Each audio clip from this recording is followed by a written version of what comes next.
അല്ലെങ്കിൽ 3 to 6 കാറ്റഗറിയിലുള്ള കുട്ടികളൊക്കെ രേഖപ്പെടുന്ന സമയം പ്രധാനമായിട്ടും ഇവരുടെ ആധികാരികമായിട്ടുള്ള കുട്ടികളുടെ ആധാർ രേഖ നമ്മളെ കൈവശം ഉണ്ടാവണമെന്നില്ല.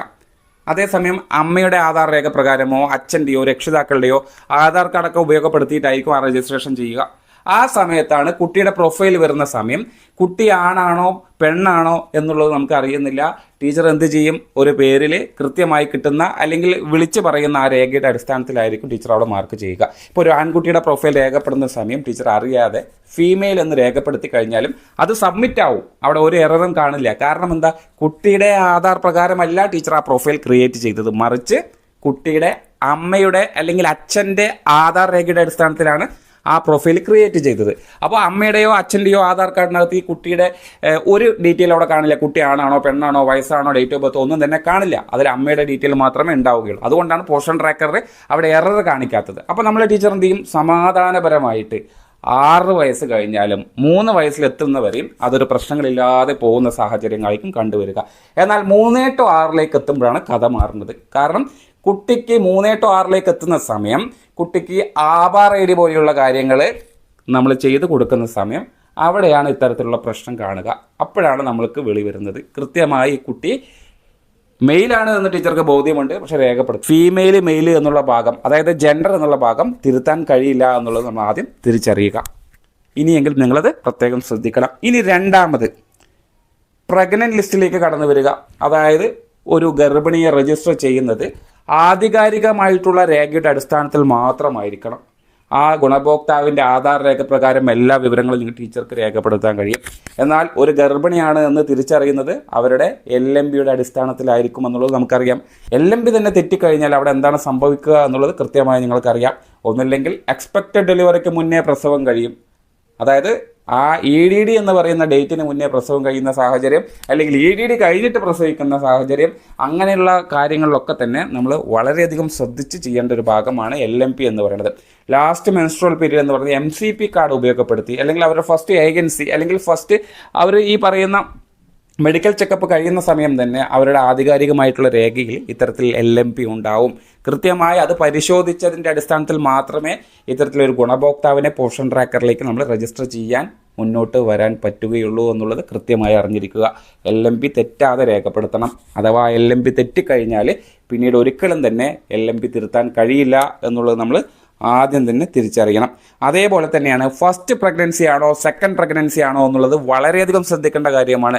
അവിടുത്തെ ചോദ്യങ്ങൾക്ക് കൃത്യമായിട്ടുള്ള മറുപടി കൊടുക്കണം. ഫസ്റ്റ് പ്രഗ്നൻസിയും സെക്കൻഡ് പ്രഗ്നൻസിയും ഇവിടെ പ്രാധാന്യം വരുന്നത് എന്തുകൊണ്ടാണ്? ഇന്ന് പോഷൻ ട്രാക്കറിനകത്ത് രേഖപ്പെടുത്തുന്ന ഗുണഭോക്താക്കളെ പൊട്ടൻഷ്യൽ ബെനിഫിഷ്യറീസ് എന്ന പേരിലാണ് PMMBY സോഫ്റ്റ് ആപ്പിനകത്ത് നമുക്ക് കാണാൻ കഴിയുക.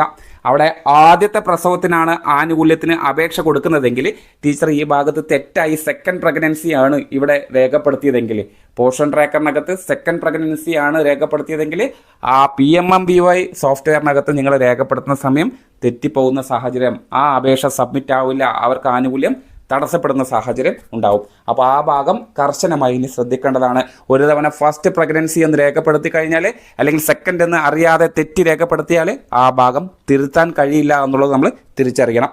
അതേപോലെ തന്നെയാണ് ഇനി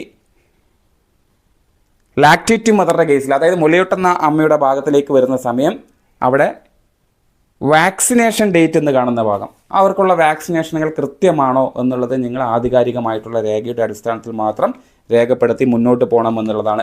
ഇനി ഡെലിവറി ചെയ്യുന്ന സമയം, അതായത് ഒരു ഗർഭിണിയുടെ ഡെലിവറി ആയി എന്ന് നമുക്കറിയാം, EDD പ്രകാരം അത് കഴിഞ്ഞു, ഡെലിവറി ഡേറ്റ് നമ്മൾ അറിഞ്ഞു, കൃത്യമായി അത് മനസ്സിലാക്കിയതിന് ശേഷം മാത്രം ഡെലിവറി മാർക്ക് ചെയ്യണം.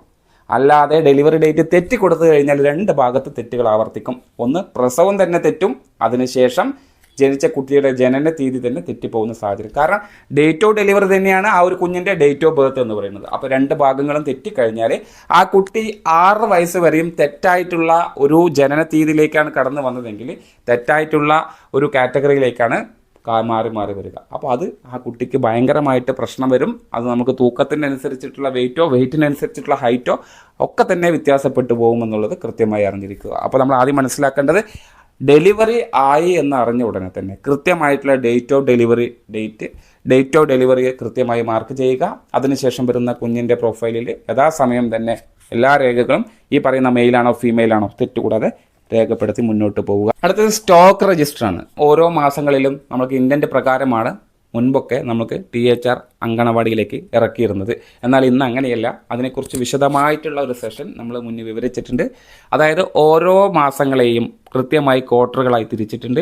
ഓരോ ക്വാർട്ടറുകളെയും നിശ്ചയിക്കുന്നത് ഓരോ മാസങ്ങളാണ്. ആ മാസത്തിൽ എത്രമാത്രം പോഷൻ ട്രാക്കറിലേക്ക് മാനദണ്ഡങ്ങൾ പ്രകാരം എൻട്രി വരുത്തിയിട്ടുണ്ടോ അവർക്ക് മാത്രമേ ഇനി പൊടി കൃത്യമായി നിങ്ങൾ അംഗൻവാടികളിലേക്ക് എത്തുകയുള്ളൂ, അല്ലെങ്കിൽ SNP രൂപത്തിൽ എത്തുകയുള്ളൂ എന്നുള്ളത് തിരിച്ചറിയുക.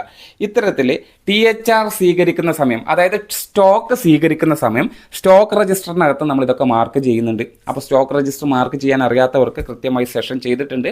പോഷകഭാഷ എന്ന ചാനലിലേക്ക് കയറി കഴിഞ്ഞാൽ ഈ കാര്യങ്ങളൊക്കെ നിങ്ങൾക്ക് കിട്ടും. ഇത് യഥാസമയം ഓരോ ദിവസങ്ങളിലും ഓരോ ക്ലാസ്സുകളായി നിങ്ങളിലേക്ക് എത്തിക്കുമ്പോൾ കൃത്യമായി സമയം കണ്ടെത്തി ഈ ക്ലാസ്സുകളൊക്കെ നിരന്തരം കാണണമെന്നുള്ളതാണ്. പോഷൻ ട്രാക്കറിനകത്ത് ഒരുപാട് അപ്ഡേഷനുകളും മാറ്റങ്ങളൊക്കെ വരുന്നുണ്ട്. ഇത് ഒഴിവാക്കിക്കൊണ്ട് ഒരു അംഗൻവാടി പ്രവർത്തനങ്ങളും നമുക്ക് മുന്നോട്ട് കൊണ്ടുപോകാൻ കഴിയില്ല എന്നുള്ളത് നിങ്ങൾക്ക് നല്ല ബോധ്യമുള്ളവരാണ്. ആയതുകൊണ്ട് തന്നെ കൃത്യമായി മനസ്സിലാക്കിയെടുക്കുക. ഈ അവസരം പരമാവധി ഉപയോഗപ്പെടുത്തുക എന്നുള്ളതാണ്. അപ്പോൾ നമ്മൾ പറഞ്ഞു വന്നത് ഒരു സ്റ്റോക്ക് രജിസ്റ്ററിനകത്ത് ഈ മാസം നിങ്ങൾക്ക് അനുവദിച്ച് വന്നിട്ടുള്ള എത്ര സ്റ്റോക്ക് ആണ് എന്നുള്ളത് പാക്കറ്റിലും ഗ്രാമിലും ഒക്കെ തന്നെ നിങ്ങൾക്ക് മാർക്ക് ചെയ്യേണ്ടത്. വൺ ടൈം ഇത് മാർക്ക് ചെയ്യുന്ന സമയം കൃത്യമായിട്ടുള്ള എണ്ണം മനസ്സിലാക്കിക്കൊണ്ട് മാർക്ക് ചെയ്യുക. അല്ല എന്നുണ്ടെങ്കിൽ അത് തിരുത്താനുള്ള ഓപ്ഷൻ നിലവിലില്ല. ഒരു തവണ സബ്മിറ്റ് കൊടുത്തു കഴിഞ്ഞാൽ അത് പിന്നീട് നമുക്ക് തിരുത്താൻ കഴിയില്ല. അതേപോലെ തന്നെയാണ് വളരെ പ്രധാനപ്പെട്ട ഒരു ഭാഗമാണ് കാറ്റഗറി എന്ന് പറയുന്നത്. അതായത് ഈ കുട്ടിയെ രജിസ്റ്റർ ചെയ്യുമ്പോഴും അല്ലെങ്കിൽ ഒരു ഗുണഭോക്താവിനെ രജിസ്റ്റർ ചെയ്യുമ്പോഴും SC ആണോ ST ആണോ OBC ആണോ എന്നുള്ള ഭാഗം വരുന്നുണ്ട്. ആ ഭാഗം ഒരു തവണ തെറ്റി എൻ്റർ ചെയ്ത് കഴിഞ്ഞാൽ തിരുത്താൻ കഴിയില്ല എന്നുള്ളത് തിരിച്ചറിയുക. അതേപോലെ ബെനിഫിഷ്യറി രജിസ്ട്രേഷൻ നമ്പർ BRN എന്ന് പറയുന്ന പുതിയ രജിസ്ട്രേഷൻ നമ്പറാണ് നമ്മളെ പോഷൻ ട്രാക്കറിനകത്തേക്ക് കൊണ്ടുവന്നിട്ടുള്ളത്. ആ ഭാഗങ്ങളും കറക്റ്റ് ആധികാരികമായിട്ടുള്ള രേഖകളിൽ അടിസ്ഥാനപ്പെടുത്തിക്കൊണ്ട് മാത്രം രേഖപ്പെടുത്തുക. ഒരു തവണ